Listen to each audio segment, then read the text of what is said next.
everyone, good evening. Welcome to a brand new edition of The Money Show on Rise with India Primetime Hour. I'm Mubina Kapasi, and as always, it's a jam-packed show for you right here on The Money Show. First up, we are going to be talking about mutual funds. There's a very interesting trend that has been revealed which indicates that perhaps from a longer-term perspective, index funds may actually be able to do better compared to active funds if you have to compare returns to peers. And of course, not to forget, we are going to be answering all your questions and queries right here on The Money Show. The Money Show at etnow.tv is where you have to send in your questions. Mr. PV Subramaniam is with us in the studio to analyze your portfolios. Next, we're going to be talking about real estate.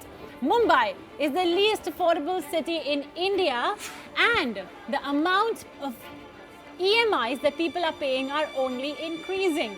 So which way is realty prices headed? We're going to be talking about that with a real estate expert. And finally, it's sale day on Amazon Prime. And while a lot of you may be logged onto your apps, no, actually, what is the deal that is worth your money on Amazon Prime Day? So as I said, it's a jam-packed show. But first, let's get you a gist of the big news of this hour.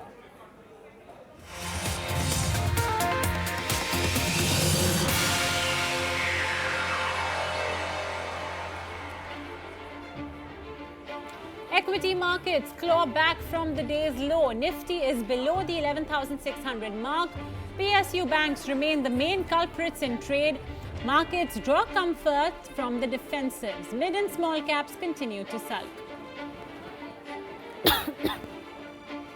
The Supreme Court observes that SEBI has adjudicating powers besides wielding the power of a market regulator, after SEBI refuses to conduct a probe in a fraudulent claims case involving an IL&FS subsidiary. Sources say marquee global PE giants may be keen to buy a stake in Yes Bank. In fact, the lender may have already received a term sheet for $850 million. That's an ET Now exclusive. Hopes of recovery at DHFL dashed by dismal quarterly show. Stocks tank over 30% after the crisis hit housing finance giant. Reports a massive 2,000 crore rupee loss. Management says it's working on a resolution plan and strategic investors may come on board very soon. HD Kumaraswamy's government has 3 days to convince rebel MLAs. Floor test likely on Thursday. The wobbly coalition, which came to power last May, was jolted by mass resignations of 16 MLAs in the past 2 weeks. The Modi government introduces the National Investigation Agency Amendment Bill. Aims to give more teeth to the NIA as a probing agency. However, it is the opposition that claims the NIA can be misused for political vendetta. Amit Shah assures his government would not allow any misuse. After a nerve-wracking match between England and New Zealand, netizens, experts, cricketers across the world slammed the ICC, questioning the rules in a tie-breaker match. England took home the trophy based on number of boundaries hit in the match after a tie in the super over.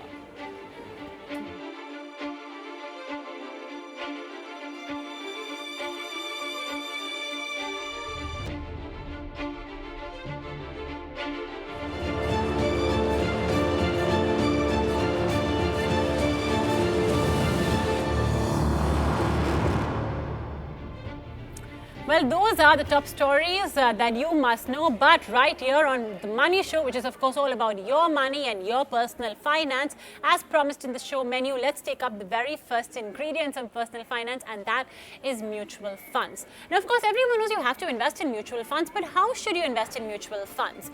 Here's a very interesting piece of data that will help determine it. Do know that there are active funds and passive funds. There's a very interesting piece of data collated that while most mutual fund participants swear by the prospects of actively managed funds in India, it is believed that almost 40% of the equity mutual funds underperform their benchmarks in a 5-year horizon. Why is that important? Well, you're clearly missing out on some return opportunity. That's the reason why. So let's understand this new trend or rather an old trend. We have with us Mr. P.V. Subramaniam right here in our studios, gracing his presence right here. Thanks, Mr. Subramaniam, for joining in on the Money Show. You know, this entire discussion of active versus passive funds has been going on for a very long time. And in fact, it's only the last 3-4 years, especially in America, where we have seen passive funds really gain a lot of prominence. Because, you know, let's face it, if you see the Dow is at 27,000 and the Nifty is at, well, it did have that touch and go moment with 12,000. But you have a couple of active funds that have actually underperformed these indices. Yeah, but the data which you said that 40% underperform, it also means 60% outperform. Outperform, right. So there is a big portion which outperforms. But even if you take data right from say 93, 94, when the private sector mutual funds participated in a big way, and you remove all the loads, and then you compare and you see how it worked, mutual funds have actually underperformed. Because if you were an investor, you first paid an entry load for a very long time, right? So when you invested 100 rupees, only 98 got invested. So, you know, with that, and if you take the dividends into account, there is something called, which we introduced recently, is the total return index. Earlier it used to be just the index versus the fund, but now in the index we are including dividends. So including dividends, beating the TRI seems to be very difficult. But then again, like you said, it's a recency effect. So you should have some money in an index fund, but you should also have some money in a large cap fund and a mid cap fund and all that. And you see how it works. After 4-5 years, if you find that the index funds are doing better than the managed funds, you can shift there. But you should at least know why you're doing an index fund, why you're doing a Nifty, why you're doing a Sensex. You should at least know that. But yes, there is a push towards index passive funds. Okay. Now, since the name suggests it's an active fund, so naturally there's going to be an active fund manager who's going to be, doing his bit to make sure that returns are generated, and he's obviously going to take his cut of money, rightly so. So there's going to be expenses involved. Now, like you're saying, that it's difficult now for active managers, active funds basically, to generate that alpha, to beat the benchmarks. Would you say that it's still something that is worth taking a bet on? See, like you said, 40% are underperforming, 60% is outperforming. So there will be funds which are outperforming the index. So if you find good fund managers who have got some basis, like, he does not invest in a PSU fund, in a PSU company, he invests only in a private company. And that time when the private sector does well, he will do well. But if a year when the PSU does well, he will do badly. So if you see in the last couple of years, what has happened, at least last 1 year, 4-5 companies have done well in the index and the other 25 have not done well. In such cases, the index will always beat most of the actively managed funds, because unless an actively managed fund is extremely focused just on those 5 scripts, which happen to a couple of funds like Axis Fund, but it is not going to happen consistently. Always, So again, if you are a person who does not want to go to an advisor, does not want to do any of those things, you're much better off putting money in an index fund, because it's a no-brainer to put money in an index fund. You don't need any advice. You just decide, I want to put 25,000 in an index fund, you put in an index fund. You don't need any help. Just pick up an index fund. All index funds will be more or less there. Okay, well, it's time for our Ask TMS segment. As always, we do invite questions and queries from our viewers. A golden chance to get your portfolio analyzed by, industry experts. The Money Show at etnow.tv. You can just call us live. The phone number will appear on the top of your screens. Stay tuned for that. And we've got our very first caller already. It's Mukul Salunke, who's joining us on the phone line. Hi, Mukul. Thank you for calling in on our Ask the Money Show segment. What's your question for Mr. Subramaniam? Hello, sir. Hello. Yes, go ahead, Mukul. I have to invest in a mid-cap mutual fund like Mirage Asset. Okay. And another one is the L&T mid-cap fund. Okay. So the Mirai Asset mid-cap and the L&T. I have to invest 20,000 rupees per month. Okay. Okay, so you have the Mirai Asset mid-cap and the L&T mid-cap fund, and you are investing 20,000, right? Oh, okay. Okay, all right. Mr. Subramaniam, I'm assuming that a viewer wants to invest for the long term, of course. He has mid-cap funds as well, and it's only 2 mid-cap funds. What would you recommend? First of all, it's nice to know his total portfolio. If he's investing just 40,000 rupees and putting 40,000 rupees in mid-cap fund, it makes no sense. Then you should add one, like we discussed, you should add one index fund. one in the index fund, which is a large cap fund. Otherwise, both these funds are good. So there's no reason to, pick and choose between this and that. But two mid cap funds are enough. Any fresh money should go into a large cap fund. He needs to have a more balance. So he's already putting 40 here, another 40 should go into large cap funds. So he could just pick up an index fund or a Reliance large cap fund and start doing an SIP in that. There's no need to add more mid cap funds. Both these funds are good enough. So we should not add. So no complaints on these two funds, but yes, do consider adding a large cap fund. And of course, mid caps, we've been seeing what's been happening. So it's nice to diversify a little. Reliance large cap is something that Mr. Subramaniam is recommending, and index fund as well is something that is being recommended. Of course, index fund largely are the same across various asset management companies. But yeah, Reliance large cap is one recommendation Mr. Subramaniam has. But for now, don't touch these two funds. They seem to be pretty okay. Okay, we have Ramani who has sent in a question. It's quite a long question actually. Ramani says, I'm 24, absolute novice in the stock market and investment related field and looking for tax saving options. Is ULIPs a good idea as it offers tax benefits at the time of investment and during maturity? And will I get better returns if I invested the same in mutual funds? 10,000 rupees per month for 10 years is something that Ramani is looking for with an incremental investment of 10%. Again, long term, what kind of returns, and also if ULIP plans are worth it. Mr. Subramaniam, we've often talked about having insurance and investment plans clubbed together and call them ULIPs. But I think there are more, negatives that I've heard about ULIPs from my interactions with you guys as opposed to positives. Yeah, see, first of all, it is always nice to keep it separate. Because for some reason, if you no longer need insurance and you want your investments, then you can throw away your term insurance. You cannot throw away a ULIP because you've already paid for 2 years, you want to pay for 5 more years, 10 more years. ULIPs make sense only when the amount of premium that you're putting in is very high. If you're putting in 5-6 lakhs a year, yes, it makes sense. But for 10,000 rupees or 3,000 rupees a month, no, it makes no sense. For him, as a starter, it makes no sense at all to put money in ULIPs.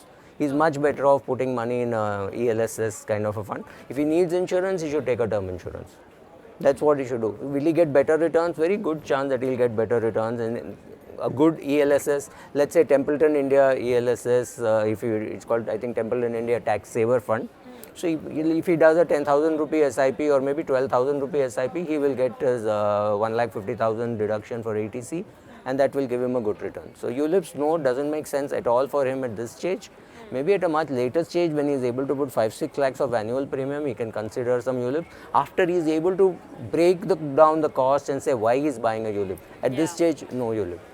Okay, capital NO, no for ULIP. And I think you're mentioning the Franklin India Tax Shield. I think that's the one, shield, right? Yeah, tax okay, so Franklin India Tax Shield, it's an ELSS as well, and since it's a mutual fund, it has the potential to give you good return from a long-term perspective.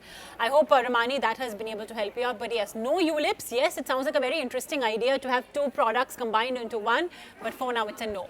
Okay, we have Sagar More, who's from Pune and joining us on the phone line. Hi, Sagar, what's your question? Yeah, hi. I need to ask you a question. Yes. I want to invest 20,000 rupees per month into mutual funds. Now, the thing is, will 5-year plan would give me a better option, or I should go in for a 10-year program? I just want to know that. And which fund should I invest in? Okay, 5-year or 10-year. Is this the only time horizons you have, or you're okay even for a longer term time horizon? I'm okay for a 10-year plan also. And your goal is just wealth creation, right? Exactly, wealth creation. Okay, Mr. Subramaniam? Yeah, I didn't hear this. Oh, okay. So basically he said that it's a 20,000 SIP that he wants to start. Okay. And his question was basically that it's a 5-year or a 10-year horizon, but he's okay even going on for a longer term over there.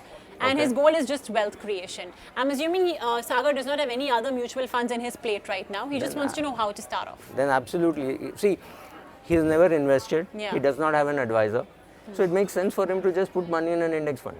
Okay. To put money in an index fund, you don't need any advice. So we can just pick up any index fund. Could be HDFC Sensex fund, an ICICI fund, or a Birla index fund. All index funds will more or less be same cost. Will have more or less same AUM. So all he has to do is put money in that. Yeah. And clearly 5 years is little risky. Yeah. But since he's talking of wealth creation, he should have a 20-25 year kind of time frame.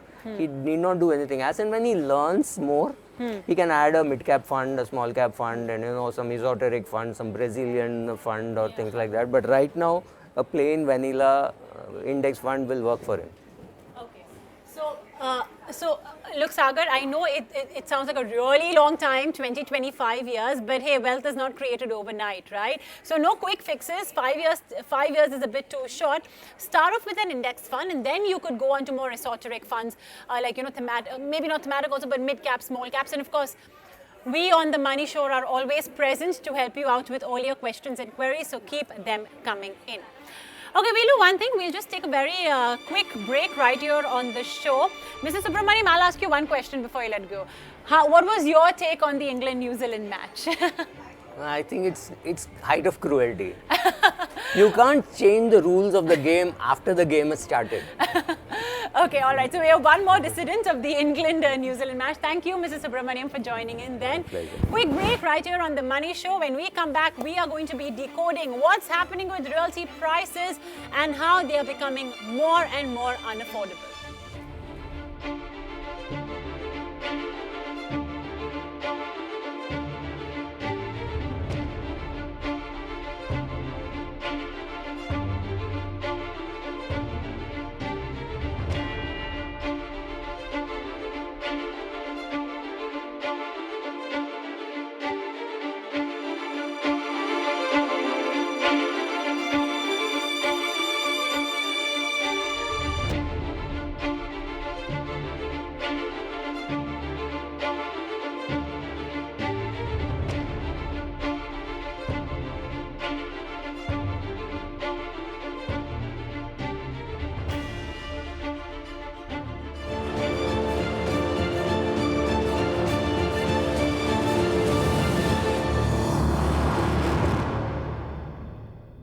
Welcome back. You're watching The Money Show right here on ET. Now, we just discussed investing, growing your money. Now it's time to spend it, however, wisely.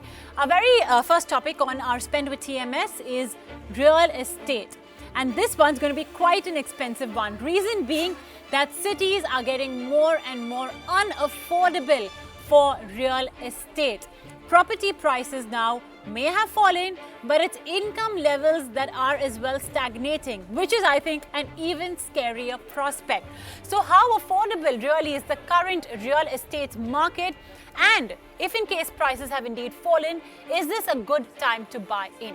Not just that, do remember in Budget 2019, FM Nirmala Sitharaman spoke about how our real estate laws are archaic. A draft tenancy law has been proposed, and while it's early days, we at The Money Show thought of giving you guys a heads up by discussing what the draft tenancy laws has in store for both the tenant and the landlord. So for that, we have with us today of N.A. Shah Associates, Mr. Sandeep Shah. Okay, before we of course continue with Mr. Sandeep Shah, we have with us Ishita Guha with a very interesting trend about some very expensive cities and some not so expensive cities, and how citizens of Mumbai, citizens of Delhi are shelling out more as a percentage of their income in paying off their EMIs.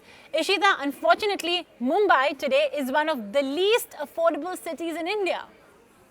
Absolutely. As you said, Mubina, that Mumbai remains the least affordable city in India, while in contrast, Bhubaneswar is the most affordable city.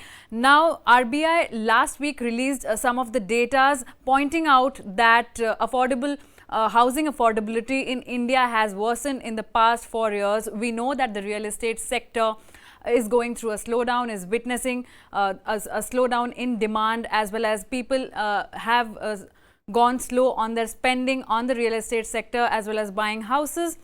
But data released by the Reserve Bank of India sort of strengthens this idea and gives proof that, of course, there is affordability is an issue right now, and of course people cannot afford, especially Mumbai being the least affordable house in India. But if we were to look at some of the numbers here, if we were to look at the price to income ratio, Mumbai since 2015 till today, which is 2019, has the highest ratio from 64 0.1 in 2015 to 74.4 right now in 2019. So of the 4 metropolitan cities, Mumbai, Chennai, Kolkata as well as Delhi, Mumbai remains the least affordable and the most expensive, of course. Besides that, if you were to look at the percentage of income paid as EMI, Mumbai again tops the chart. Mumbai has the highest percentage of income paid as against the EMI, which is 43.3% in 2019, and this has been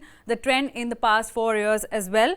And Bengaluru is the last in this chart among the big cities where people want to live to, where urban class aspires to live into, and Bengaluru has a percentage of 35%, and that has remained static for the past 4 years. So of course data also suggests that Mumbai is the least affordable city and the most expensive. In terms of affordability, of course Bhubaneswar remains the highest most affordable. But if you were to look at an overall picture in India, real estate sector is witnessing a slowdown, and of course data suggests that there is a slowdown and everything has come crumbling down, and of course housing affordability has gone down in the past 4 years. In fact, RBI used the word worsen for it. Worsened, yes, that's really the word that RBI has used, and it's certainly scary numbers as well. Mumbai, least affordable city, pardon me, Mr. Shah. And, you know, there was a graph as well that came up that what Mumbaiites or Delhiites or Chennaiites or any other city except Bangalore, what they used to pay as a part of their income for EMIs has actually increased from 4 years ago. Is it realty prices, or is it that our incomes are stagnating? Thank you, Mubina. It's both. I guess it's the income is stagnating. The choices the taxpayers are making is significantly larger because they are adding the white goods into their EMIs. So apart from properties, it's the white goods also, that expensive foreign travel. So all of this is leading to stress in terms of the percentage of EMI to the payouts, to the income going up. So do you think that it's essentially other purchases that consumers are making that's crowding out real estate from, you know, It is because the RERA obviously has made one big impact in terms of the timelines of payment, and to add to it the EMI's stress is there. Okay, all right. So the stress of EMI is only growing, and I think this is pointing to a trend as well. And a trend as well. Because people seem to be buying more stuff on EMIs and on loans as opposed to early, and unfortunately that's a Western habit. The Western habit, and you can see all your 15th August and 26th January, and you can see the or 15th, all the 15th, 16th July. You can see about yes, and the credit card companies have been lending highest. So each of this is adding up to the EMIs. Okay, well that's of course a topic for another time. Right now we want to talk about affordability because you know that's essentially our key topic. Do you believe then that you know we may be at a bottom right now? Where do you think prices will go from here on? Because see, one thing's for sure, that across major cities, not only have property prices fallen, the reason why property prices are falling because inventories have been building up. I mean, literally wherever you see in Mumbai as well, you just see these empty grey columns where you know the projects have either stalled or they've just not been completed, or for whatever reason. So because of this excess inventory, do you think realty prices will continue to stay stagnant? The real estate prices will not drop beyond a point as far as the cities are concerned, because the cost of approval, the RERA compliance is not making them cheaper. It's a burden of inventory which will give them the reason to sell. So you have seen in last 10-15 days that the real estate developers have been offering EMIs post possession to say that okay, you can pay in 2 or 3 years of installment. Pay later, yeah. So that's the mechanism of liquidating. The prices are going to be a challenge because the built-in cost for the real estate developers is currently also very high. Very high, yeah. But do you think, you know, consumers, there are all these kind of schemes, every desperate attempt being made by developers, like take the flat now and pay us later. do you think it's beneficial for a customer? Because, you know, there's always that interest component, etc., that's involved, or there are these very, very fine prints which sometimes regular customers do not understand. Yeah, so the challenge here is the option against buying is your choice of leasing. Yeah. Because today, if you will look at your lease rentals are probably not more than 2.5–3% of Yeah. the value. Right. So if I'm buying a property with 9%, 10% interest, it's not a commercial viable proposition for you to buy property. So that is going to be, if there's going to be a shift of consumer preference to more to lease, then an alternative model of the buyers who are looking at the property at a discounted price, buying in and then leasing it in the market.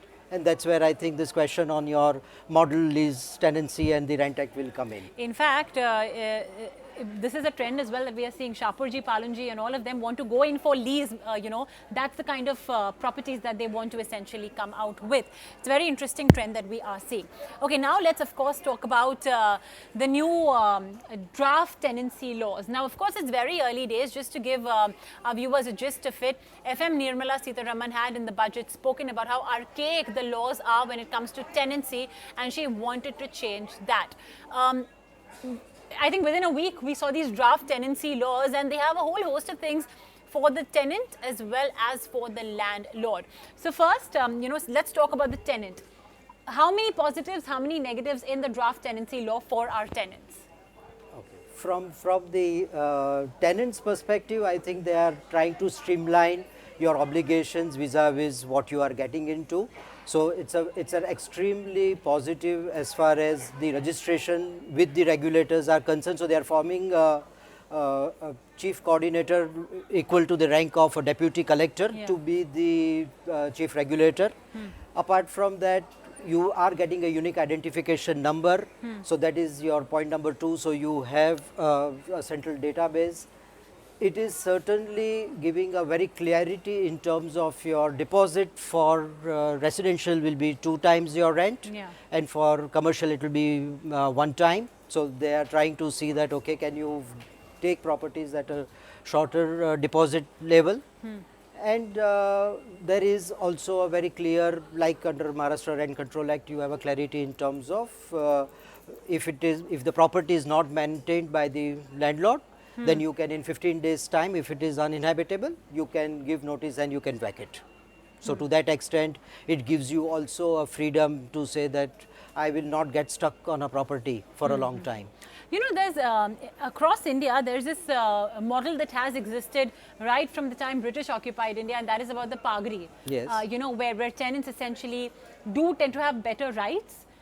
They pay a nominal rent amount, but of course there's that transfer fee, a very heavy transfer fee that's given to the landlord. Do you believe we'll see that entire system now being eliminated? No, that would get eliminated because right from the time in 1999 when they amended the Maharashtra Rent Control Act as to take over the Bombay Rent Control Act, I think that position will change. What will certainly develop is your license model. So which makes life simpler for the owner and for the tenant. So you have a very clear obligations, and the resolution for disputes are well defined. So I would see that it's not the pagdi system, but the license model will continue to thrive. And that is because with the kind of mobility which is happening from Bombay to different cities, people also don't want to get stuck with a 10-year, 15-year property, because if I'm here as a, let's say, student, or I'm here for a 3-year particular course study, I just want to go back home. I may not want to take a 5-year obligation. Lease, right, yeah. Okay. Now let's talk for the landlord. What does the draft tenancy law have for landlords? What should they be wary about? What are the positives and negatives? So one big negative of the tenancy law is that they have said that in case of a demise of the tenant, it will go to the family members. Now, license under law is always given to a person and not to the heirs. So today I don't want to necessarily have somebody else sitting in, while socially it may look nice, but from a commercial and legal perspective, you cannot bring in the heirs into your shoes. So I think that is one significant part. Second significant impact is that if the tenant does not vacate at the end of the license period, the tenant has a right to stay back for 6 months on the same terms and conditions. Okay. So while at the later part of the section they have said that if you don't vacate, then you pay for the first 2 months twice the rent, Yeah. and thereafter you pay 4 times the rent. But in the earlier section they are saying that you can stay back for 6 months on the same terms and conditions. So which is not a very nice thing to have as far as Okay. the model law is But concerned. the rent would be Not obligated. necessary. That's not Okay. that. So today there is an the two are not flowing in the same field. So, in a nutshell, basically, it's better, these new laws are a little skewed more towards tenants. Tenants. Okay, all right. So, tenants, not only are you paying a low rental yield, you're also getting the new draft tenancy laws. So, I think you guys are in a pretty safe space. And any which ways, I think given the fact that our rental yields are so low, it just makes me wonder sometimes, you can just live your entire life out on rent and you'll still not finish paying your EMIs because house prices are so high. Wouldn't you agree? I think with the new Gen X, I think that is going to be the point that you know, while mentally you feel like you own a property, Yeah. but rent is the way of going forward, and I think that's what even the RBI governor is saying, that why would you pay a 9 and 10% and bring stress on yourself, on yourself. when you and then maybe while you are where your income rise, you can always buy the property. And I think this act as well was brought about to sort of bring out all those vacant homes lying in metro because cities. you have to also remember, Movina, that when you have 40% plus your income going to EMIs, world Yeah. over the ratio is not more than 30%. Right, yeah. I'm like, that's a huge stress Difference, on yeah. the NPS is likely to go up as a result of that. So I think the Reserve Bank of India rightfully is trying to say that, guys, let's not bloat the system on System the borrowing further. side. Okay, so do you want to pay an EMI almost 40% of your income, or do you want to just live on 2% of the property prices? The choice is yours. We've put forward the facts and figures. Now it's up to you to decide. Thank you so much, Mr. Shah. It was a pleasure Pleasure. having this conversation Pleasure. with you. Property prices continue to stay unaffordable, but maybe not so much so for mobile phones and gadgets, because we have the Amazon Prime Day sale. We are going to talk about what are the deals out there that's actually worth the buck. Stay tuned. It's a very interesting discussion that's coming up next.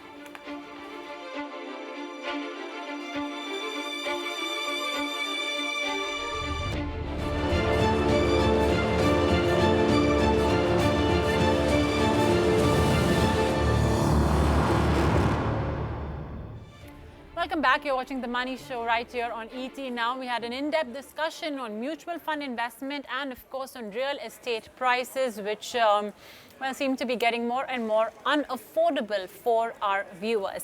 But something that's not getting unaffordable is mobile phones, gadgets, and laptops.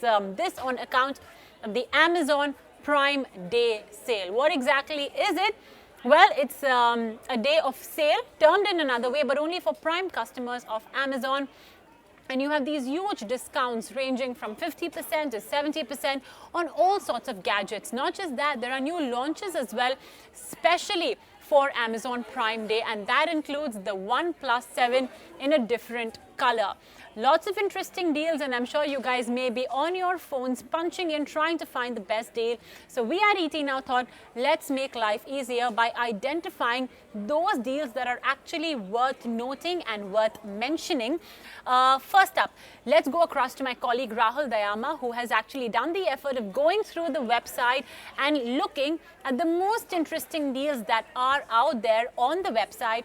Hi Rahul. What is it in terms of mobile phones, gadgets that have fallen significantly and can finally get a little more affordable?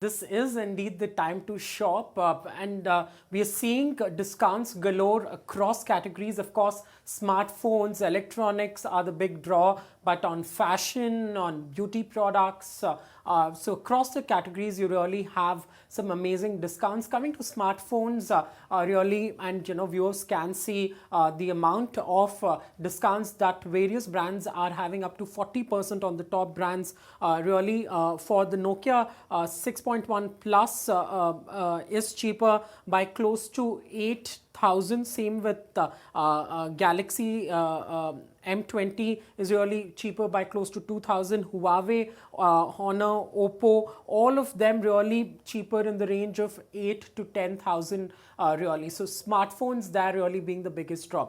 Electronics also are seeing close to a 40% discount. Laptops, DSLR cameras, smart LED TVs. Also there are low cost and no cost EMIs in fact that users can grab. There's also an exchange offer for smartphones that Amazon is really running. So it sort of can't get better from a consumer point of view, because remember, the deals, so to say, the discounts have substantially reduced over the last year owing to tightening norms by the government. A lot of this, both Amazon and Flipkart is really driving through those third-party sellers who are passing on these discounts. So the tip really would be to ensure you zero down the products, add to your cart, because Amazon sale is only on till tomorrow while Flipkart is on for the next few days, and do those price comparisons and zero down on what you really want to buy for. Fashion also close to 80% discount really across categories. So yes, the discounts continue to really attract consumers, and the best time really to shop would be right now. Well, very interesting deals and very interesting cell phones as well that are on sale. And you will get lost. Believe me, in those jungles of sales, you will get lost. So all those guys out there who are looking to buy a new mobile phone but are completely lost and perplexed as to how they should go about it, what is the deal that's really worth noting, to cut through that clutter and to make it all very simple, we have with us Shubham Gupta. He's the founder and chief editor of techquark.com. Shubham, thank you for joining us on ET Now. So spill it, Shubham. We have lots of deals. Rahul has just reiterated lots and lots of phones, not just the old ones, but even brand new launches that are launching on Prime Day. But out of them, let's talk about the top three, and then we'll go on to the rest. The top three deals or the top three phones that you believe viewers should look at in terms of buying on these 2 days, 15th and 16th July on Amazon. Thanks, Mubina. So, yeah, there are a lot of deals on Amazon, and I'm also looking forward to it. I need to explore all the deals, but a few of the deals which click are definitely the OnePlus 60. It was the flagship of its time. It's still a great phone, and it's just available for 27,999.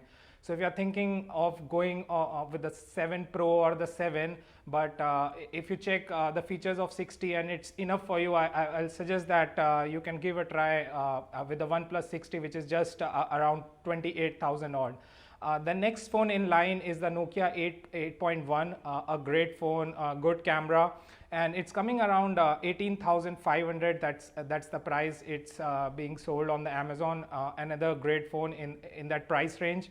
And if you want something from Samsung, you have Samsung Galaxy M30, which is available on Amazon at a very cheap price of just 14,000 rupees.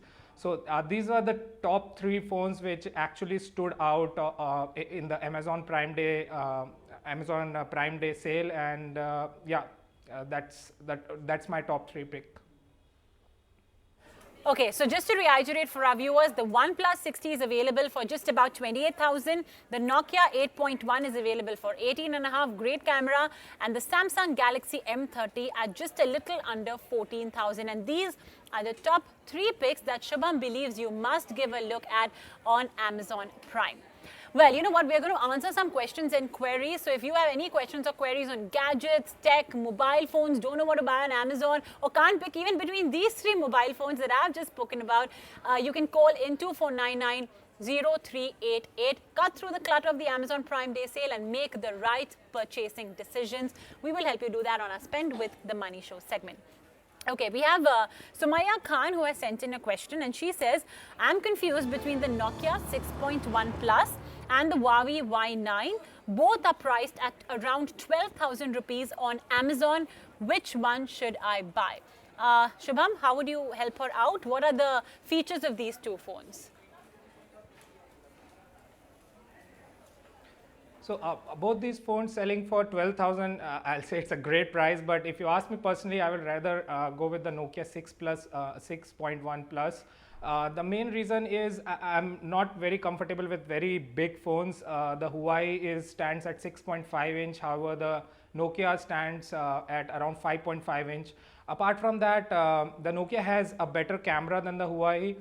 It has the Android One UI. It has a better processor. It has a Snapdragon 630 on a chipset, while the Huawei has a high silicon processor and a chipset which is not that famous. Apart from that, Nokia also has a better screen in terms of pixel density, around 401 ppi's.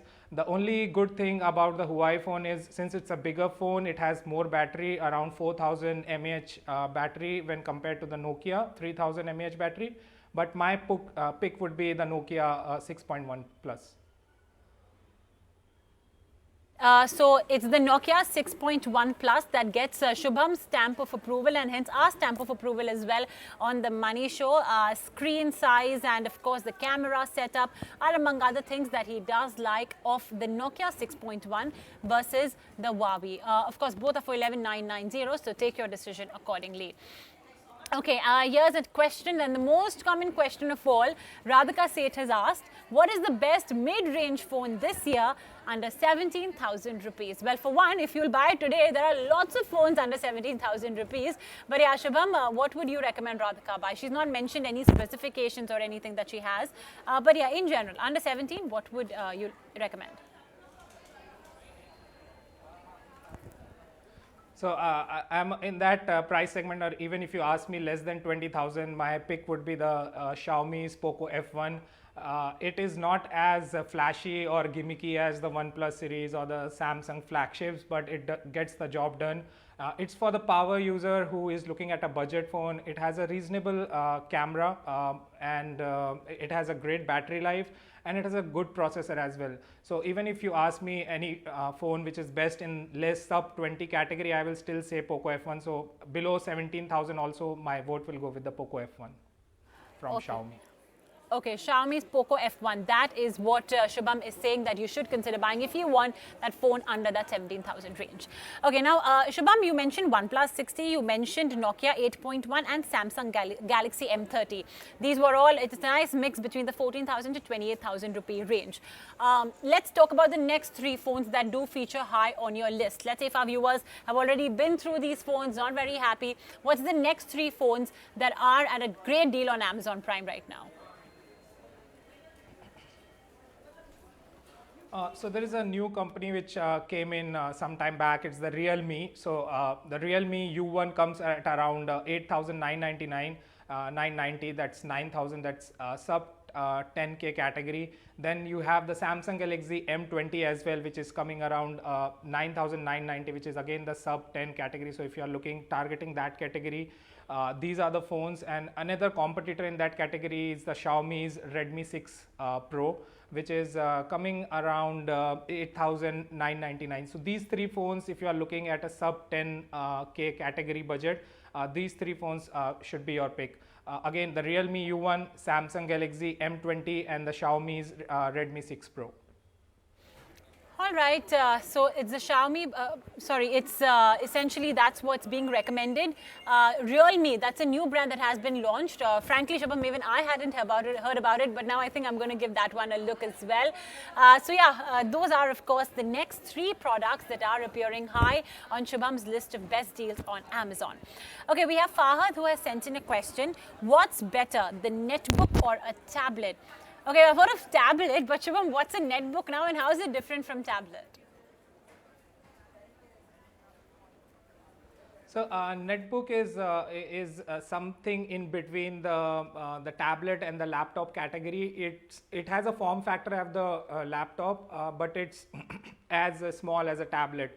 So you can say it as a portable laptop with a less configuration. So my pick would be, it depends on the requirements. If you are into office productivity tools, you want a keyboard to write, then definitely a netbook will work. But if you are more into mobility, you want lot of you need to be a lot mobile, then you can go for the tablet.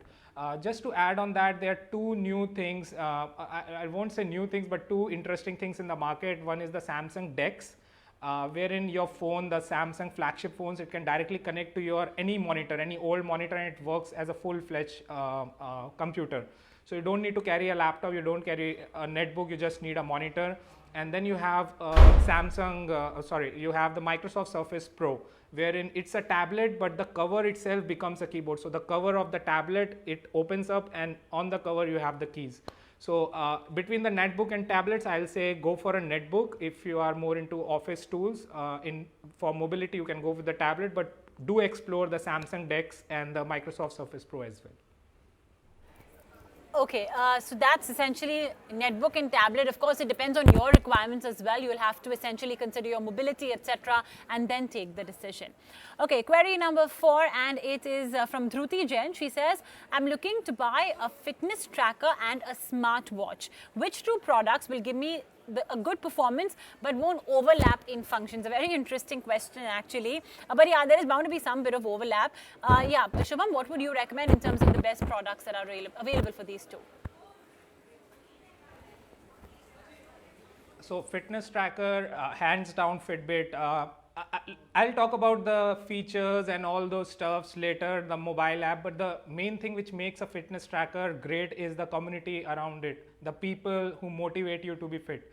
Fitbit has done a great job with that. It has a big community of people with organized communities who promote you to be more active. You have challenges where you can face different people. You have virtual treks.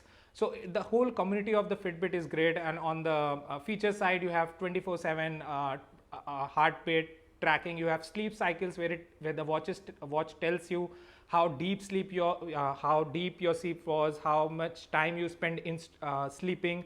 So all those features are there. I am personally using the Fitbit Ionic with me, which has an onboard GPS as well. But you can also look into the Fitbit Versa. It's better looking watch than this, but it doesn't have an onboard GPS. So for the fitness tracker, hands down Fitbit, you have Ionic and Versa at the top range. You also have medium range watches, the Charge 2 and the Charge 3, which you can go for.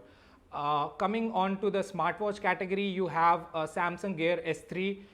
It's a great watch. It has a lot of features. The screen is brilliant, and the best thing about that watch is the Samsung Pay. So Samsung Pay is a technology which exists in all the Samsung phones. It's a proprietary technology of Samsung, and with that you don't need to carry any card with you. It uses MST, magnetic transmission, to pay to any phone. It's different from NFC.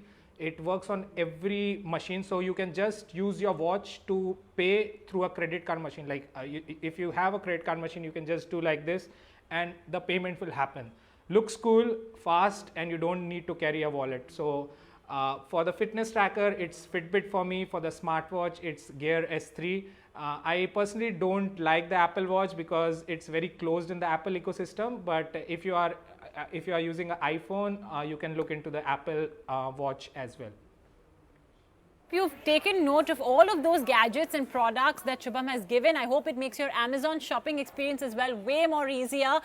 And yes, now we will release you. You can go ahead and spend your time on Prime Day. Shubham, thank you for joining in then on ET Now and sharing your interesting insights on what are the best deals that our viewers can grab from Amazon Prime Day. Okay, well, there you have it. That was our Spend with TMS segment. But as you know, the Money Show is a part of the Rise with India Prime Time Hour. And today we want to talk about one such Rise with India candidate. It's Kalpana Saroj. Here is her story.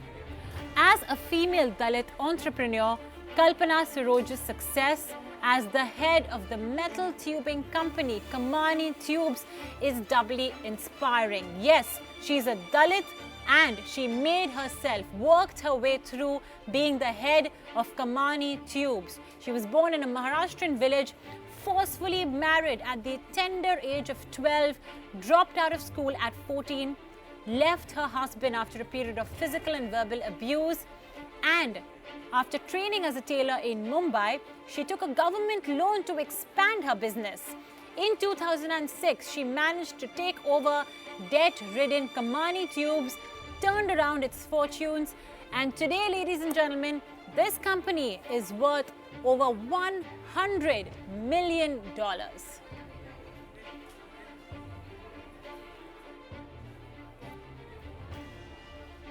Well, if that doesn't inspire you, I don't know what will. But for now, we will wrap it up on The Money Show. Thanks for watching. Stay tuned. We will have Startup Central coming after a short break.